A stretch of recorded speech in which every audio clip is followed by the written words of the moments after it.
and gentlemen, it is February 4th, 2019, and this is FAWMtalk. I'm, of course, Yuhai. With me, as always, my trusty co-host, T.C. Elliott. How are you doing, man? I am doing awesome. Finally. Having a great FAWM. It's awesome. How about you? How are you doing? Well, I mean, it's only 4th. I've finished 2 songs, so I'm on schedule. But I'm not feeling like it. It's kind of maybe we'll talk about it after we've listened to our first song. So I've got a good one loaded up here. This one was suggested by you. Suggested. And this one is a German song. How do we get like finally after all these years we got actual German content on this program? But anyway, it's an electronic track, and this one is a good one. It's by FAWMing, and it's a song called Hochhaus.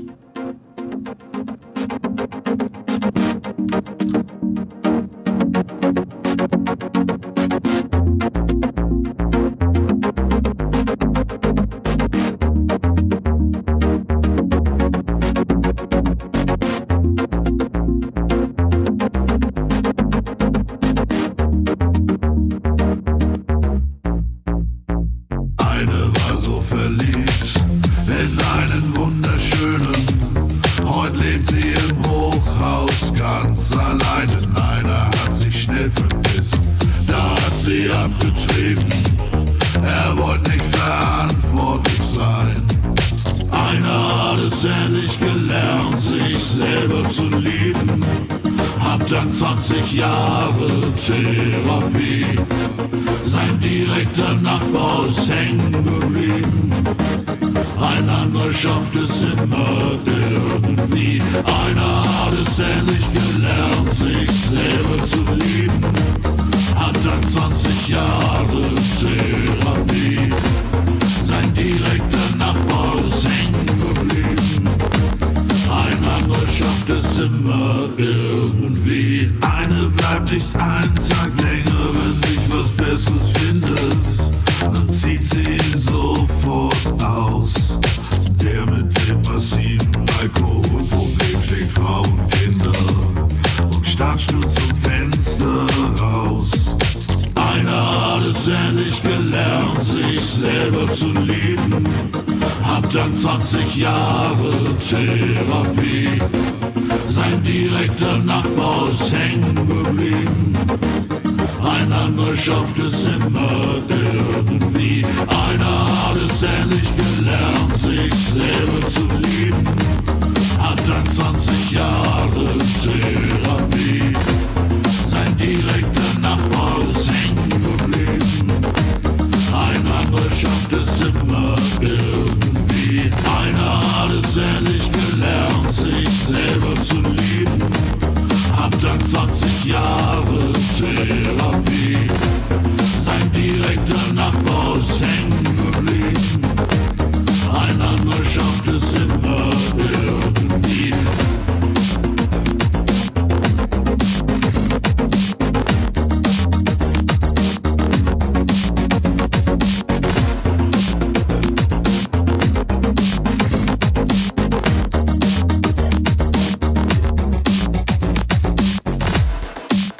Hochhaus by FAWMing.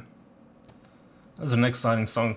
There was a thread on the forum not long ago.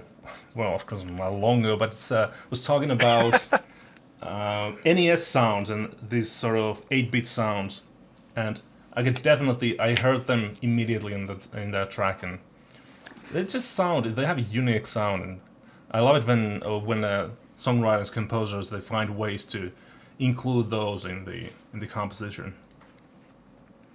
Yeah, definitely. I like when you hear that kind of chiptune edge, but it's mixed in with a bigger arrangement. That's a cool effect, and like you said, you don't hear it whole lot.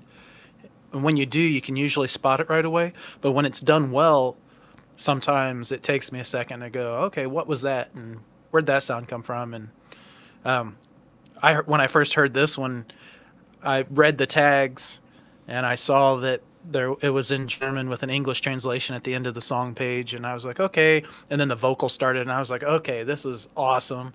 I was not expecting that. It was almost like a metal vocal, that deep, dark, almost a growl over it just worked.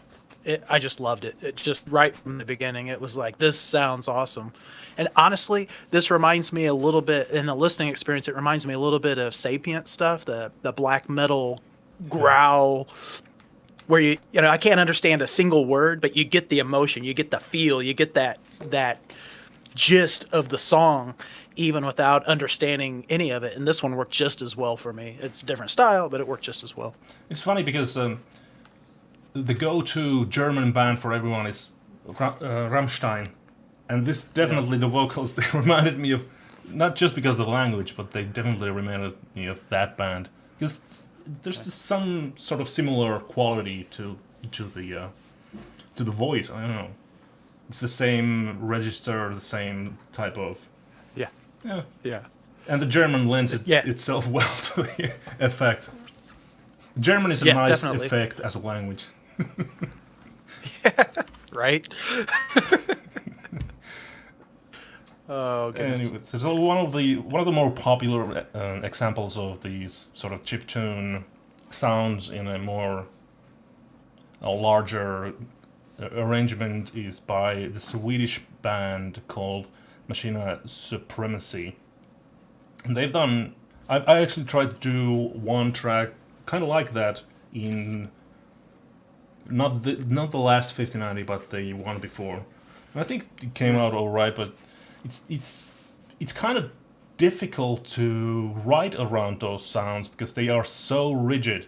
They're like in your face completely, and like even a distorted guitar, it's very compressed like waveform, but it's still such a dynamic sound compared to those.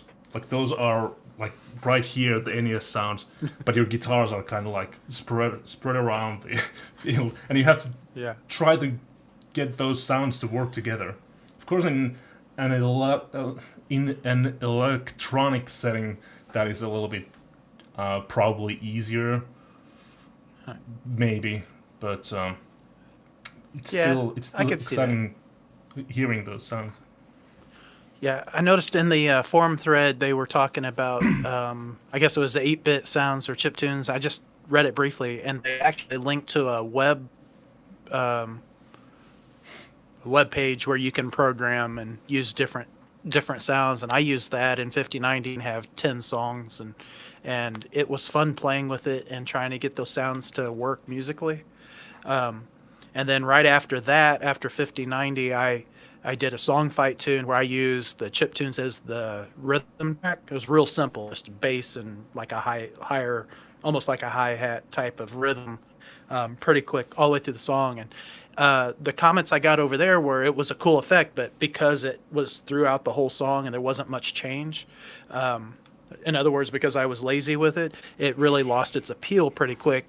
So I thought that was pretty cool to use an acoustic guitar and a vocal, and then using that into it really, and then a little bit of reverb on the vocal and the guitar to kind of give it some space, or I guess over on the whole track to give it all some space. It really worked, but it needed to be like one section or judiciously used. So that was my only semi-successful. I'd like to use those sounds, those 8-bit sounds, into some more things, but it's very hard to make it work well. The website you mentioned was the BFXR? I think so. Yeah, I've used that one. We made this game a while back called Riptail, which is on sale on Steam, and I've actually used some sound effects from BFXR in that game. Of course, it's a little bit different. You can't use it too much because the how do you say that? It's like the seed sounds are they only have a very few like seed sounds for explosions and whatever sounds you have there, and so when you try to make different variations of those sounds, you end up with pretty much like just the same stuff. And the human ear, you can pick up those sound effects like really quickly. Like you've only used the same one and just moved it up and down a little bit and move the pitch or equalize it a little bit. So it becomes a challenge trying to utilize those sounds in a video game, especially today, because people are so used to these massive soundscapes in games, so they expect something completely different. I think the site I was referring to is actually a beep box, which is a little, it's a little more rudimentary. It's a little player, and you can just it worked well for an all-in-one recorder player. You can play with stuff. You can add voices and measures, and I had fun with it. It was a learning process, but I didn't even know this. This is excellent. Yeah, this is like a little DAW. Yeah, just kind of, and there's a little bit of control to it. It's limiting, but I mean, you're playing with pretty limiting sounds to begin with. But they've got a few things you can do with it in different waveforms and different things. And I had a few out of those 10 songs. I put them together and I listen to them every once in a while. I actually kind of like them. But and speaking of 8-bit, my favorite band, I've got a shirt on, the Bottle Rockets. They have an album out, and somebody did a chiptune version of the first song on the album, and it's actually pretty cool. So really? I never thought I would. Yeah, just this last year. So I never thought that would happen. But nice. Yeah. But that song, it really grabbed my attention right from the beginning. I really liked that song. That was it's a great one. Yeah. All right, so back to the topic on hand. I feel like we haven't been discussing anything except like motivation, inspiration in this cast, and I think it's fine, I guess, in a way, because I feel like a lot of people are probably struggling with this side of the project, getting started. And I had friends who have done FAWM in the past, and they really they told me that they really feel they are struggling with just getting anything out there, because they feel like if they're making something, they need to have it be like something really extraordinary, because otherwise they feel like and I guess I'm feeling that now to a certain degree, that I'm kind of wasting my time if I'm just making like something that's never going to be anything proper. So I have my. Doesn't that put an awful lot of? I mean, isn't it almost debilitating to go into it that way though? Like if your choice is to either be really really good or not to do anything at all, I would default to. Very rarely do I know if I even like the darn thing until I'm done, much less while I'm creating. I think that's just, for me, it's too heavy of a hand in the creation process. You got to create, and for me, I have to create and then look back and say, okay, I should have done this better. And then I get better over time. Yeah, absolutely. I get that side of the argument.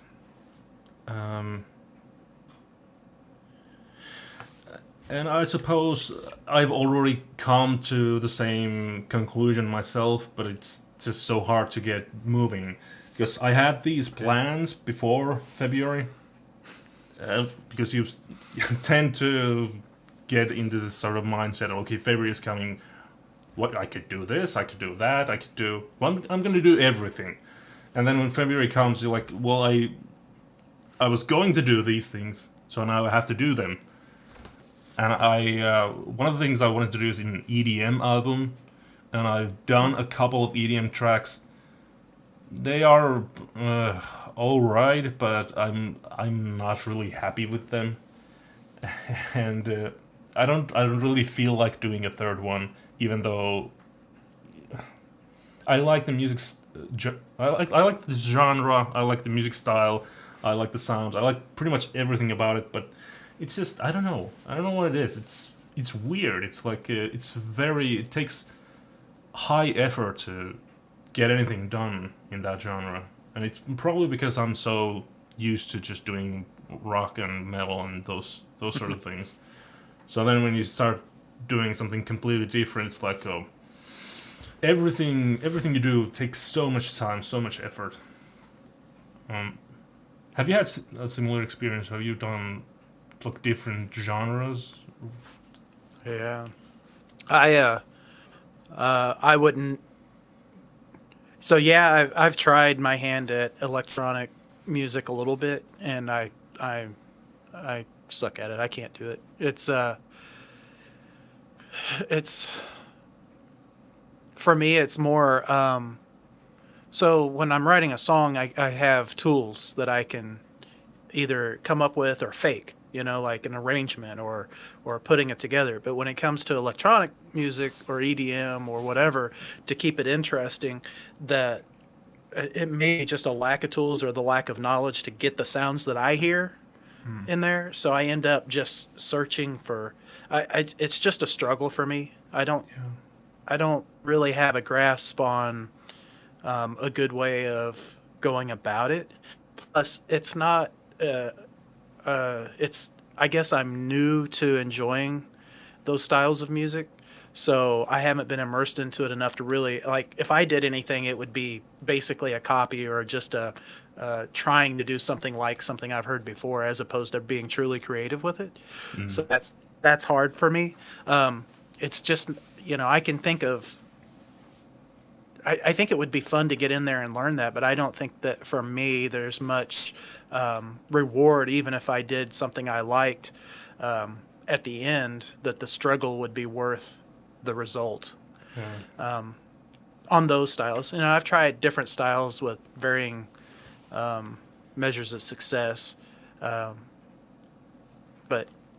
yeah, that's also given me a greater appreciation for people who can do sound molding and arrangements. And honestly, listening to and working with Platt a little bit out of the chat room, out of the Slack chat, has helped a lot, because I've been able to hear some of the things he's done in the building process and hear how he goes about it and what he adds, and that's helped a lot. And it's kind of I kind of consider him more of a synth pop, but it's definitely got that electronic starting point going into it.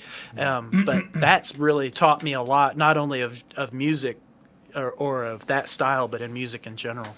Yeah, electronic pop and EDM, they kind of overlap to a degree. I guess they are very much music that is made like a function in mind. So when you got an EDM track, it's meant to be danced to. Definitely. When you got electronic pop, it's still like dance music, I guess, but it's more. It's a different style. It's a different style of dancing, I suppose.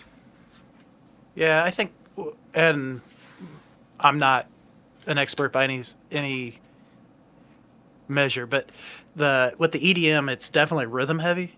Like that has to be like solid.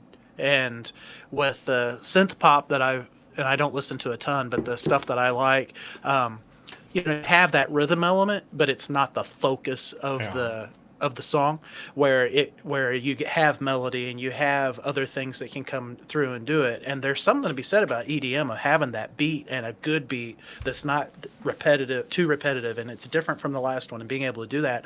And it's, I think, deceptively simple, because it sounds, oh yeah, they just did this, but that's hard. That's not easy to do. Yeah. And then with the synth pop, it's just like pop music. You can group it all together and say, oh, that's just pop. But when you really get into it, there's a lot to learn, a lot of different things you can do in it. That's, it's a pretty wide open genre. The more you get into it, the more you realize how complex it can be. Yeah.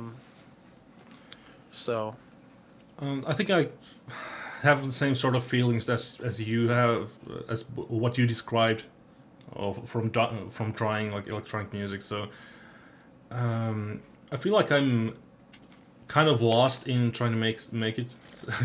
It's a lot of presets, and I mean I did the synthwave album, so I have a little bit. I know a little bit of things that I can do. I have a whole library of samples, like drum samples, that I can utilize. I know a little bit of how to mold different types of sounds to play together nicely. So I think the mixing side of it I'm pretty decent with. There's always room for improvement, a lot of room, but the difficulty comes when trying to make something quick, and I guess that's the difference really when I'm trying to make some sort of let's say a heavy metal album, and I just want to get something out the door quick and just get 14 songs done, whatever. I can do a quick version of a heavy metal album in probably 3 to 4 days. Just something out of the door, and then I have something I can listen to and start to think like how would I improve this and how would I do different things to it. But with EDM, it's a massive project just getting one song done. It pretty much takes the whole 2 days to just make one song. And I don't know if there's a quicker way to do this. Maybe with just like really simple piano sounds or something. I guess that could work, but I would have to find some. And that's the way I like to work. I like to just make something quick, and then I have something, and I can start listening. Like, how would I improve this? But it's such a struggle trying to get to a point where you can get something you can listen to. Because if you have just like a couple of tracks. Like you got kick drum, you got snare, you got probably some sort of cymbal stuff, and you got your pad, you got your lead, you got your bass, you got your sub. Like that's already like I'm running out of fingers. But if you have like just like bass, a beat, and a lead, that's not gonna sound anything like what the song is eventually gonna be like. So you have to either have you have to have a really vivid imagination about that stuff, or you just like gotta know that from experience. Like, if I do this, then I can put this underneath it, and it will sound better, or something. Yeah. But it's I don't have enough experience, so I guess it's kind of demotivating trying to do that stuff. I would have to. I need some sort of intermediary step to get to the actually productive step. Do you think it's the tools you're using, or is it more of a process, more of learning the more you do something, the better you get a technique or a call it an SOP, a standard operating procedure, where you go through and you kind of have. So like with metal, I think you can. That's your, like when I first started listening to your music, that was what you were doing, and you were doing it very well. So I think you had a lot of experience going into that and writing and producing it to get to the point where you can bang out 7, 10, 14 songs in a relatively short amount of time. Is it time you need, or is it more of the palette, the tools to get together? I don't know. I think. Well, one thing that definitely could save me some time is if I just had really well established presets, and I mean specifically for the project. So if I have all the tracks ready that I just need to arm a track and start playing, then that speeds up the process considerably. So that's what I could do, but that's probably what I should do if I feel like doing another couple of EDM songs. But another thing is definitely that you have to get familiar with the sounds. A lot of the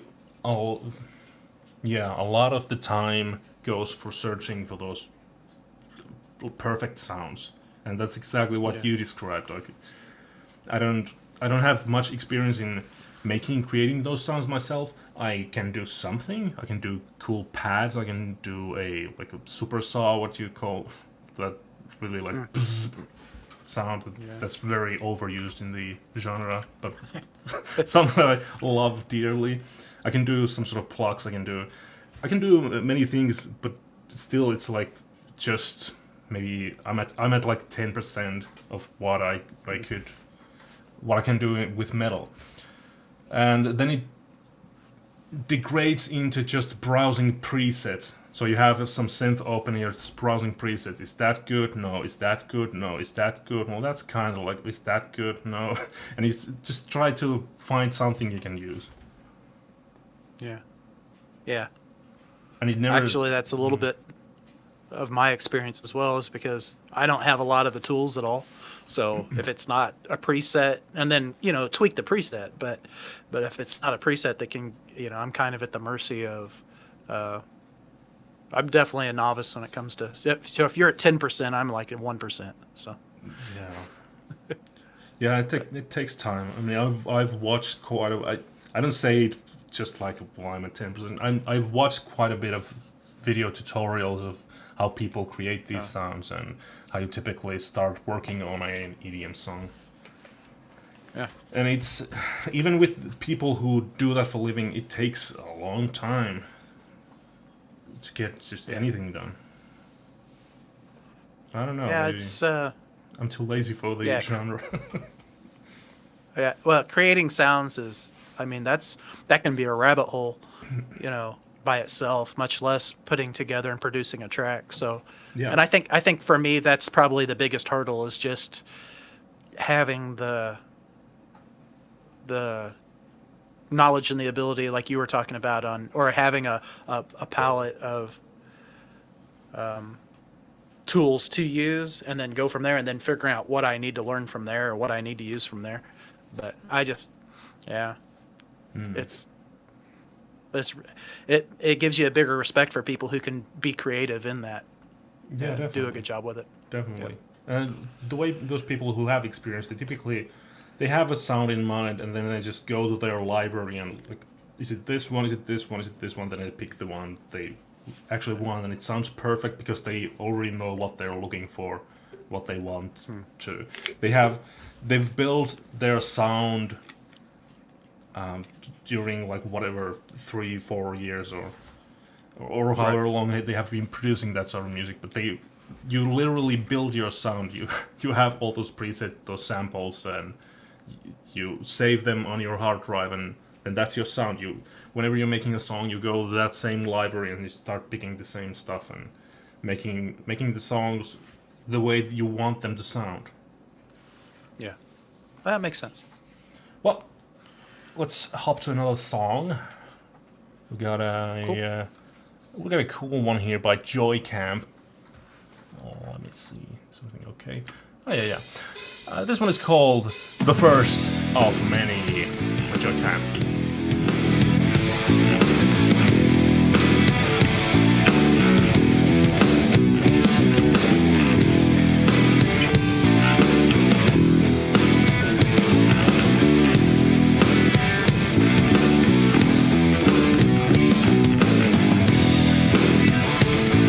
The first of many. I've lost too much tonight. I don't want you here. Gonna make a noise time.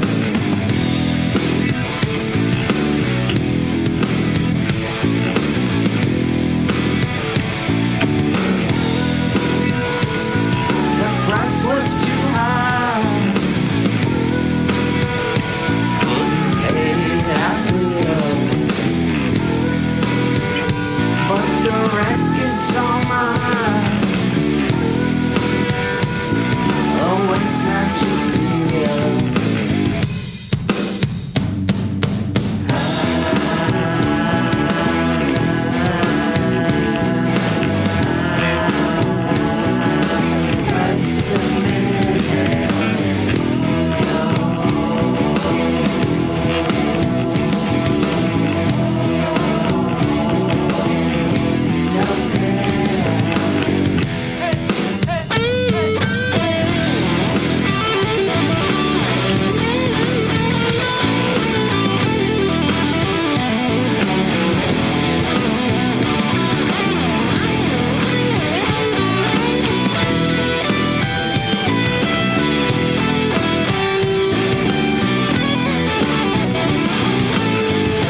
first of many about Joy Can.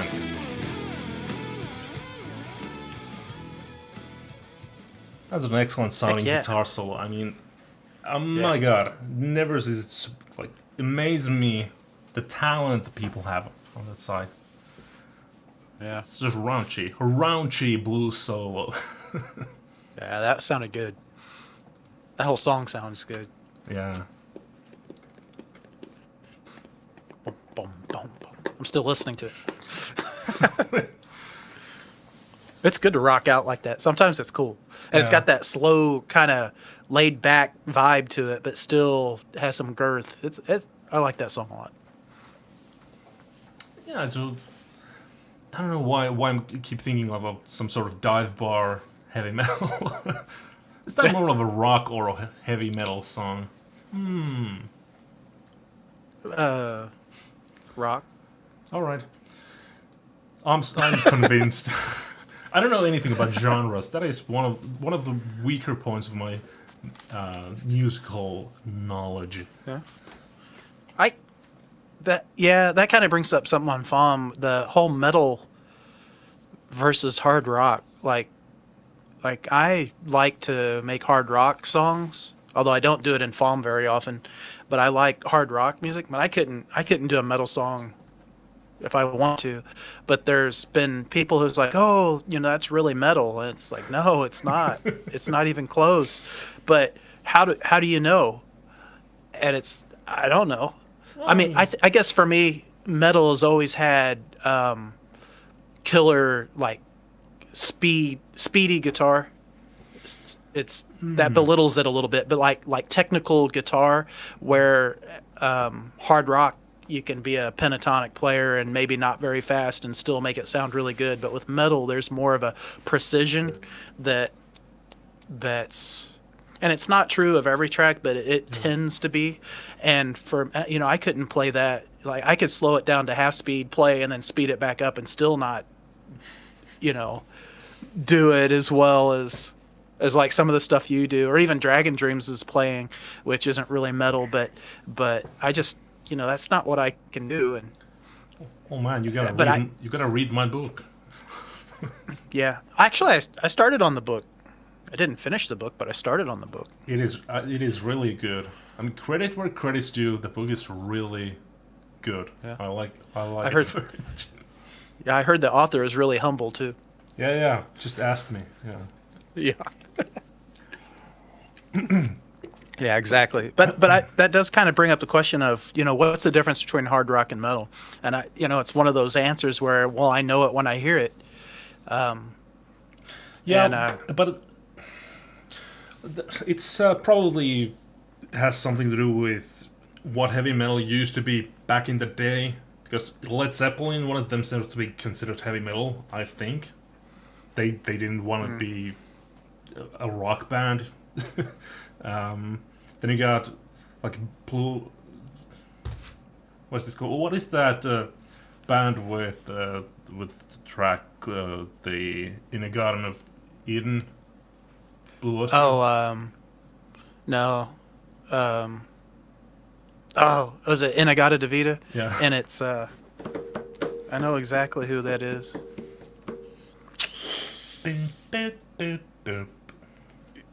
Yeah. Inagata Devita, baby. Hey, we got singing on FAWMtalk. FAWM sing. I should do karaoke in these shows. Yeah, you're killing me here. I think it's no Iron Butterfly. Yeah, that's right. So it's not a very heavy sound compared to like stuff today. And then you got something like Black Sabbath, which is really slow and, well, I wouldn't call it methodical, but it's like really rigid and slow. You think something like War Pigs or pretty much anything they do. They got those a little bit more groovier sections, but it's very. I think it's called doom or something like that, doom metal, and it's really. It's not a heavy sound in today's standards, but it's like. Right. Back then it was, but yeah, but now it would be like hard rock, I guess. Yeah, so Sabbath to me, especially early Sabbath, to me that was like the precursor to metal. Like that's all hard rock and heavy for rock, but it wasn't until I would say mid to late 70s before you really started getting the, I guess, the classic era of metal.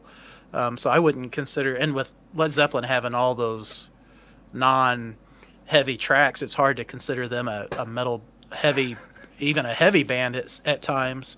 Where I think Sabbath really is comparatively, but that classic rock, and I guess I see that as more of a what led to metal, what led to classic hard rock sound, or some of that.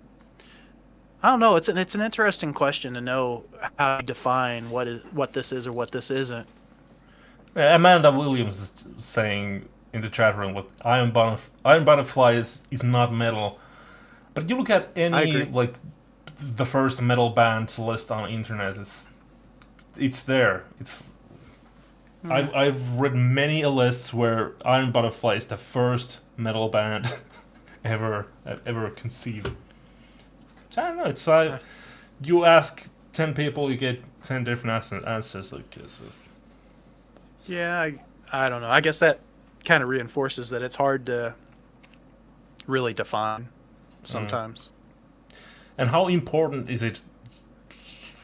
I don't think it's that important, but call it what you want. It's your music, but Yeah, I guess it used to be more important because you went to the record store and you're browsing like CDs or LP albums, and it's just you get to the heavy metal section or the rock section or the disco, and then you kind of know what you're getting into. Yeah, and I think that's kind of exploded. Like now, I was talking about the Bottle Rockets, but they released an album last year, and they were on that. Like you get into Billboard, and there's this chart and this chart and this chart, and there's so many different charts. You know, what's the difference between alt country and Americana? What's the difference between root music and Americana? What's the difference between outlaw country and country? And they were like one of the only couple of bands that were on the outlaw country chart. They had this chart, and there was only like 6 songs out of the 10 listed. And it was Willie Nelson and some other act. It's like how do you decide? And it makes sense, if you're wanting. It makes sense from a buyer's perspective to be able to say, let's categorize this so that I can go and find other stuff like it. And so that makes sense. But from an artistic standpoint or from, just listening, some of the, I miss the radio stations that would play, Black Sabbath and Iron Butterfly and also, Boston and just all of this stuff together on the same station. And you get that a little bit with classic rock stations, but even them, they start playing the same 100 tracks over and over and over again instead of really delving out there and getting all this great music. And so I see the reason why it's gone that direction, but it's in a way it doesn't really matter. I mean, I hate trying to categorize my own songs. It's like I have no idea. So I just started calling it all Americana, and it's not, but that's fine. We're just going to call it that. At the very least, I live in North America, so every music that I produce is Americana music. Some sort of swine rock. Yeah, swine rock. I like that. Oh, it's got a nice ring to it. But that's one of the reasons why I don't listen to radio. Spotify, it saved my life. And now, since I've been working on I guess you could call it an add-on or a plugin or something like for Spotify. What I actually do is I save a lot of the data that I get from Spotify onto a database, and I also save all the genres from all the artists, and the genre table is kind of ridiculous. It's like thousands of entries, and it's everything. It's like Viking metal and crabcore. You don't get simple. Like, it's not just hip-hop anymore. It's some sort of bubble gum pop rock dub. So you gotta just... I guess it's mainly for their recommendation engine. So Spotify has a very, very elaborate recommendation engine where you can type in a lot of variables like whether you want live music, whether you want instrumental music, and you give it some track, and it like reads the track and tries to find as much similar type of music as possible. And it's very sophisticated. It kind of blew me away when I started to like peek under the hood of the algorithm. Do you think it works well? I think it does, yeah. When they first introduced the recommended playlist or like weekly recommendations, I got a lot of really great stuff out of those. So I think it definitely does work, and there's definitely value in having something like that.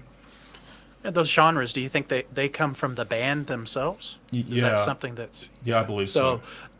So the number of genres are really, it's from music pursuers and bands trying to, I guess, get their own little corner of, like, we're different because we are, like you said, Viking rock or Viking metal as opposed to something else. See, we're different because of this, and it may be, but it's splintered up to so many different subgenres that, well, you kind of have to look at it as an advertisement effort.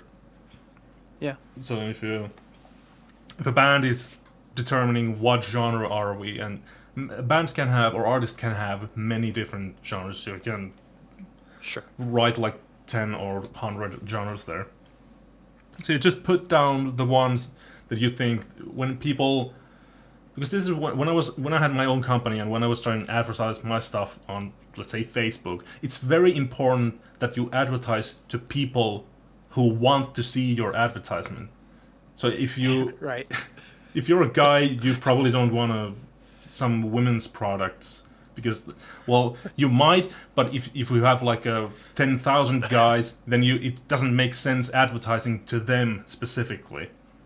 So I think it's a similar type of situation where you have people who like certain types of music, and then you try to think, okay, well, what are the genres that those people are listening to? And if they listen to those same genres, they can find our music, like... Yeah, and the whole, even on Bandcamp or CD Baby, when the sounds like, or they call them Allahs, when you have, if you like this artist, then you'll love this.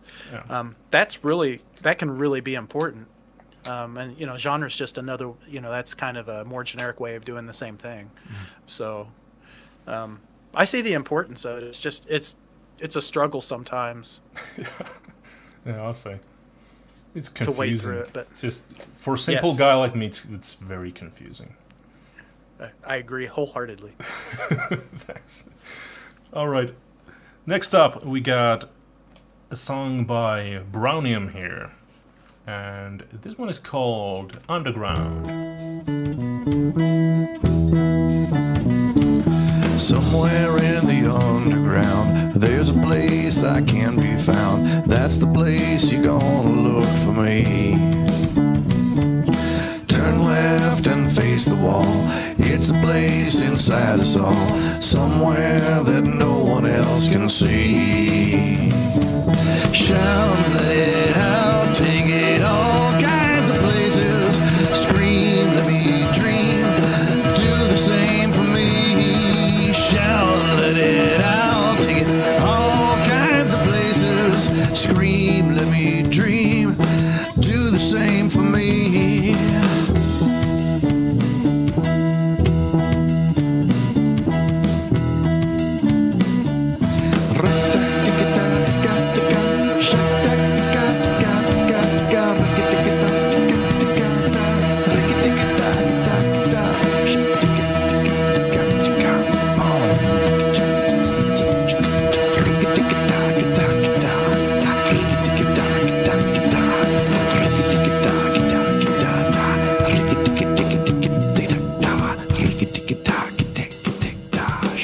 Underground by FAWMing. Is that called scatting? Remember? Yeah. Scatman John. That's somewhat similar to that. Yeah, more or less. All right. Is that Americana? Alt Americana? Yeah, maybe. We'll lean on definitely yes. Definitely maybe. There you go. I don't know that. I could hear his kind of southern voice. He's from the South. I think he's in Texas. A little bit through there, so that kind of prejudices me to saying, yeah, it's more of a Americana or it's not country, but that rural flavor. But yeah, I don't know what that is. Maybe I'm the worst though. Maybe Don't at the ask end me. of I don't know. Maybe at the end of February we'll be the experts of defining genres for every artist. Just ask us. We'll tell you what you are. Yes, you are. Oh, we should do that. You are fishbowl metal. Oh, we should do that. What we should do is get a random generator with these things and just come up with brand new yucky genres and assign them to people whether they like it or not. Yeah, I like that idea. That'll really endear us to our audience. Yeah, and we're already liked so well. Speak for yourself. Oh, you. Well, I've been thinking kind of. I had a lot of plans, but it's not working for me now, so I think I have to do something different. So if you keep doing the same thing, it doesn't work, so it's kind of definition of a crazy person. So, if I ask you, what, in my situation, what would you do differently? Oh. I don't know.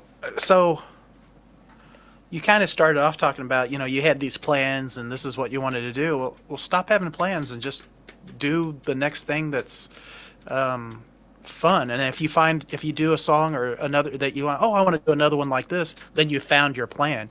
Now, the negative to that is you're at the end of February. If you really think of it as album writing month, you might have 2 tracks of EDM and 2 tracks of metal or 2 tracks of whatever and not have an album. But honestly, this kind of dovetailing into our Spotify. I mean, who listens to albums anymore? Mm-hmm. And I still do.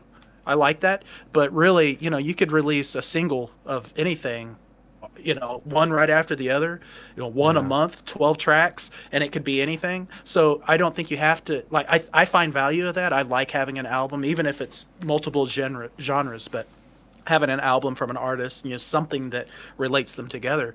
But for me, that's what I like about FAWM is I go into it and I'm like, oh, let's do this. Okay, now I'm going to do this. And so I've got 2 rock songs. I've got several just guitar and vocal songs. I've got a couple that are a little bit more produced. It's acoustic guitar and vocal, but it's got either bass and drums or it's got a drum track or something like to it. And those are all a little bit different from each other. And I'm not sure any of them would fit together on an album, although they might be able to. And at the end, then I go, I've got 5 songs that fit together this way. What else do I have from the past, or what else do I need to write to finish this album? So the negative is you don't have a whole lot of a finished project at the end, but the positive is if you get inspired or if you hear something or if you want to collaborate with somebody or if you want to do something, you just do it and then have fun. And you don't, you keep the creative juices alive that way without being bogged down and giving yourself the weight. I have to make a good song in this genre or doing this. If it doesn't turn out the way you like it, then you go to the next one and you learn something from it. Yeah. So I don't know if you seem to be a lot more organized. Like one of your strengths is organization, detailed focus, like that gazelle-like intensity where you just, if you're out there hunting, you pick that one and you're going to go after it until you get it. And I'm not. That's my downfall. Is I don't have that focus. And the great thing about that focus is you can nail it. You can get in there, you get onto it, you watch the videos, you learn how to do it until you're proficient at it, and then you practice and you do it. And then when you no longer want to do that, you just go to the next thing. But you put all of your focus on it. And for me, I'm here and then there and whatever. And there's strengths and weaknesses to both of those. And so it may not work for you the way that it works for other people, but I would definitely introduce a little bit of that into your FAWM so that you have the chance to find something that you go, oh, this is cool, and it inspires you. And yeah, you make a strong point. That's my advice. Yeah. That's my advice. I don't know if it's worth anything. I think it's. I think I'm gonna try that. Just throw the plans out of the window into the snow. They'll be there waiting when the snow melts. Yes. So yeah, so the next thing I gotta do is I gotta find something that inspires me. But I guess we'll talk more about that in the next show. Yeah. When is the next show? Do we? We're I gonna think have one Tuesday. You mean tomorrow? Yeah, we do. Yeah. Hey, look at that. Yep. Same. According to the schedule, same time tomorrow. Same bad time. Oh, we got one Thursday? Why do we got one Thursday? Surprise. Okay, we're going to have one Thursday too. Goody. This is awesome. All going according to plan. We had a very rigid plan when we started this thing. Well, like, let's see how it goes, and now it's too late to change it. It's Thursday. But yeah. Well, just don't look at the spreadsheet for a while, and I'll take care of it. But tomorrow, Tuesday, we're gonna have an excellent show at the same time. It's the very same time as today. An excellent show. You get guest hosts or somebody else to do the show so that we're not here? Come on, you gotta say that. It's like a show business thing. Oh, so it's okay to lie to your audience? Yeah. They expect Oh, it. well, in that case, that's going to be awesome! Yeah. Yeah. They've been conditioned to dude. that. It's just, you say whatever comes to your mind, and they're like, whoa, that sounds great. And if it's not great, there's always Reddit. Yeah. Well, just lie to me and tell me it's good. That's all I care. All right. Well, Yeah, so tomorrow. tomorrow. Got one more song here. This one is by Axel. It's actually another German song, so it's got a great German feel to this little show we had today. And this one is called A Content Produzent. That sounds interesting. So, until tomorrow, have a great one. Bye. Ich bin Content-Produzent. Ich bin smart und konsequent. Hab das Game total durchblickt. Immer auf der Jagd nach dem schnellen Klick. Ich generiere Lieder und Leads. Meine Band ist meine Brand. Meine maßgeschneiderten Beats sind in dieser Nivea-Werbung, die jeder kennt. Bitte like mich.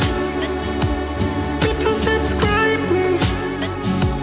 Bitte like mich. Bitte subscribe mich. Bitte like mich. Bitte subscribe mich. Bitte like mich. Bitte subscribe mich.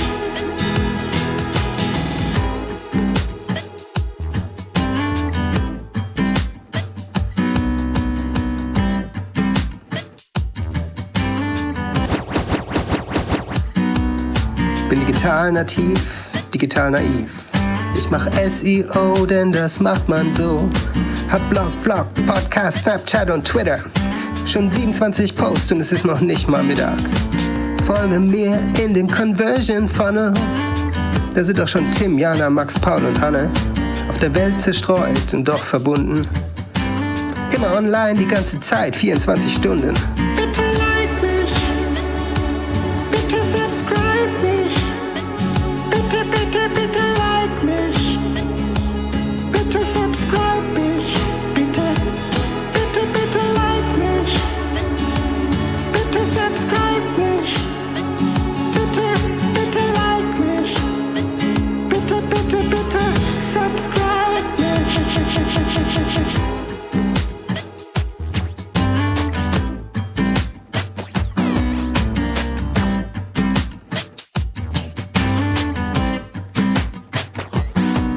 Ich bin Content-Produzent. Bitte werd mein Abonnent. Nimm dir einen Moment Zeit und dann schau dir bitte die Werbung zu Ende an. Ich muss den Content ja irgendwie finanzieren. Muss meine Marke monetarisieren. Es ist kalt da draußen. Ich will nicht erfrieren. Willst du denn das nicht kapieren? Bitte like mich. Bitte, bitte subscribe mich. Bitte, bitte like mich.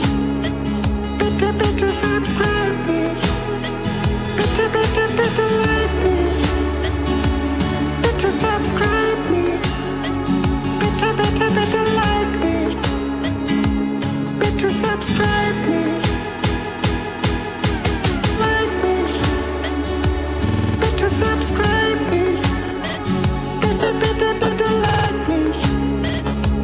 Bitte subscribe mich. Bitte, bitte, bitte like meine Streams. Like meine Memes. Bitte like diese Jeans.